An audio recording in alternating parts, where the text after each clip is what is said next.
Welcome back to girls expert. இந்த வீடியோவில் நம்ம பார்த்தீங்கன்னா சேனல்லே டாப்ஸ் எல்லாம் ஓடிட்டு இருக்க சீரியல் ஃபைனலாக கம்மிங் ஜூன், அதாவது சீரியலுக்கு சுபம் அப்படின்னு சொல்லிட்டு நிறைய வீடியோஸ் வந்து ஷேர் பண்ணியிருக்காங்க. நேற்று கூட நான் அதை பற்றின ஒரு அப்டேட்டை ஷேர் பண்ணேன். இருந்தாலும் வியூவர்ஸ் நிறைய பேர் மெசேஜ் பண்ணிகிட்டே இருக்காங்க, இது உண்மையா இல்லையா அப்படின்னு சொல்லிட்டு. ஸ்பெசிஃபிக்காக இது என்ன சேனல் அப்படின்னு கேட்கும்போது ஜீ தமிழில் டாப் ஒன் சீரியலில் டெலிகாஸ்ட் ஆகிட்டுருக்கு கார்த்திகை தீபம். ஸோ இது வந்து சீசன் 2 தான் ரன் ஆகிட்டுருக்கு. பட் இது நியூ ஸ்டோரி லைன். இப்போ தான் ரேவதி அண்டு ராஜாவுக்கு லவ்வே செட் ஆகிருக்கு. அதுக்கு ஆஃப்டர் இன்னுமே நிறைய ஸ்டோரி ட்ராக் இருக்குது. அவங்களோட உண்மையான ஃபேமிலி தெரியணும்.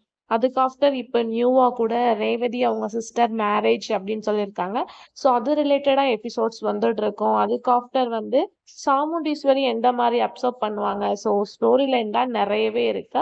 ஸோ வியூவர்ஸ் வந்து முடிக்காதீங்க ப்ளீஸ் அப்படின்ற மாதிரிலாம் கமெண்ட் ஷேர் பண்ணியிருக்காங்க. இன்னும் அஃபிஷியலாக சீரியல் முடிய போகுது அப்படின்ற எந்த ஒரு அப்டேட்டுமே வரல. அப்படி வந்துச்சுன்னா நான் கண்டிப்பாக ஷேர் பண்ணுறேன். பட் இப்போதைக்கு அது வரையும் எந்த ஒரு அப்டேட்டுமே வரல. சீரியல் எண்ட் ஆக போகுது, அதாவது கார்த்திகை தீபம் சீரியல் எண்ட் ஆக போகுது அப்படின்னு சொல்லிட்டு. So don't worry, Karthigai Deepam serial viewers miss பண்ணாமல் பாருங்கள். 6+ டிஆர் ரேட்டிங் எடுத்து ரீச் பண்ணிட்டு இருக்காங்க. ஸோ இப்போதைக்கு சீரியல் எண்ட் இல்லை. So don't worry. நீங்கள் கார்த்திகை தீபம் வியூவர்ஸாக இருந்தீங்கன்னா மறக்காமல் கமெண்டாக ஷேர் பண்ணுங்க.